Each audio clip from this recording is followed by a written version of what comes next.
Ladies and gentlemen, good morning and welcome to Guys Command TV, the tallest man in Black Africa. Kithure Kindiki was yesterday badly heckled, jeered and humiliated while in Nyeri County. Kithure Kindiki was shown dust. The people of Nyeri shouted him down with a clarion call that is sweeping the country by storm. One term, one term, one term. Ladies and gentlemen, I want you to watch this short clip where Kithure Kindiki was even forced to leave the stadium and people are not even allowed to go closer to him. The security guys had to repass the people of Nyeri, and Kithure Kindiki had to be secured. This is very, very significant, politically speaking. I want you to watch this short clip before we give our take on the same.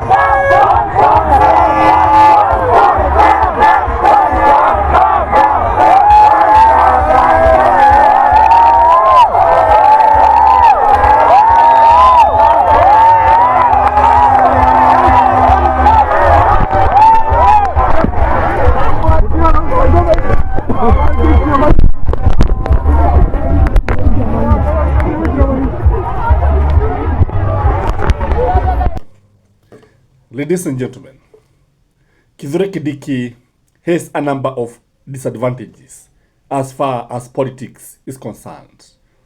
He's a good man, truth be told, but I think politics is not his cup of tea. There are those people who just find themselves in politics.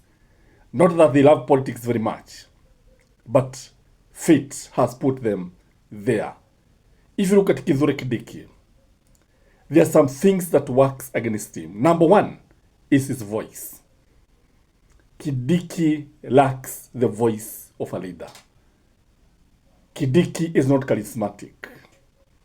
Kindiki cannot pull a crowd. And many people would not stop from going wherever they are going simply because Kithure Kindiki is in town.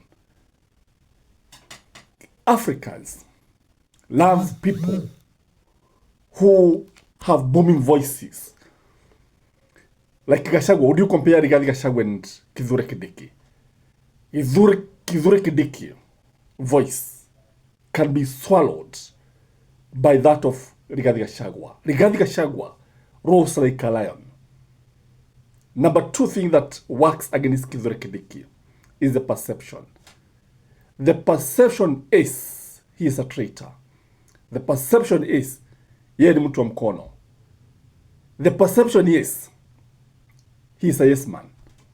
The perception is he was there when the Gen Z were being abducted. He was there when Gen Z were being murdered during the demonstration of the finance bill. He was there when people were being maimed. That is the perception that Kenyans has against Kithure Kindiki. Ladies and gentlemen, Kithure Kindiki is confronted or is going to face some giants. Going forward, Kithure Kindiki will be confronted by a number of issues that are going either to destroy him or to make him. Number one is the many by-elections that are waiting to be held. Because you see, the fact that IBC is now in place, the fact that Parliament actually was able to approve all the names of the 7 nominees by William Samoei Ruto, means that IBC can start conducting by-elections. In these by-elections, and there are many, by the way, I think there are 7. And when you add the MCA's positions, there are many actually. And the government will be embarrassed. What is going to happen is that the government is going to lose. Truth be told. Don't be surprised even when Raila Amolo Odinga's candidate lose. And the man who is going to stomach this humiliation is none other than Kithure Kindiki. William Samoei Ruto is going to send Kithure Kindiki in those campaigns, such that William Samoei Ruto would not want to be seen like the one who is being defeated. And all the blame will go to Kithure Kindiki.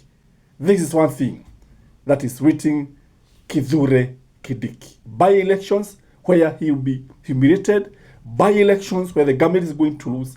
Number 2 is that Kithure Kindiki will finally be dumped by William Samoei Ruto. I've started hearing calls for people telling William Samoei Ruto to take Raila as his running mate. What do you think of this, ladies and gentlemen? What do you think about this? Should William Samoei Ruto pick Raila Amolo Odinga as his running mate, as many ODM leaders are saying? What does this mean? It means Kithure Kindiki days is the deputy president of the Republic of Kenya. What would I wakisema half term? When they talk of one term, they refer to William Samoei Ruto. When they talk of no term, they refer to Raila Amolo Odinga. When they talk of half term, they are also referring to Kithure Kindiki. And once he's dumped like industrial waste, and somebody else like Gladys Wagga or Raila Amolo Odinga is picked, it will be total humiliation for Kithure Kindiki. The other thing is that William Samoei Ruto is likely to misuse Kithure Kindiki. He will be used to fight his own people. He'll be used to, he'll be set against his own people. And William Samoei Ruto is very good at this. He set Rigathi Gachagua and Kimani Ichung'wah, akina Ndindi Nyoro, against Uhuru Muigai Kenyatta. Today, all of them bow before Uhuru Muigai Kenyatta. Because people stood with Uhuru Muigai Kenyatta. And they regret that they were misused by William Samoei Ruto when he was the presidential candidate. And again, what happens is that they were left with eggs on their faces. So Kithure Kindiki will be left with eggs on his faces. And in the fullness of time, he'll be very, very embarrassed. Remember, east or west, home is always the best. The other thing is that when you look at William Samoei Ruto, William Samoei Ruto is actually going to use Kithure Kindiki in the whole of Mount Kenya to test the ground. Because I believe the main reason why he was sent specifically to Nyeri, Rigathi Gachagua's bedroom, is to test the waters, to see how he will be received. Is he making inroads? And William Samoei Ruto, wherever he is, he must be a worried person. Because looking at the way Kithure Kindiki was humiliated in Nyeri, I think it can only be repeated in other places. Ukiona mwenzako akinyolewa, tia chako maji. Sio maneno yangu, ni maneno ya wahega. Mababu zetu, wadadisi wa mambo, wanasema kwamba wakati mwingine inabidi lile ambalo halijasemwa lisemwe, kwa sababu ukweli ni jambo ambalo haliwezi pigwa teka likawekwa kado. Na masaibu ambayo yanamgojea naibu wa rais ni mengi. Natumai utabonyeza kile kidude cha like to support this video, to support this channel. Those who have been asking about the contact of this channel, they want to support in various ways.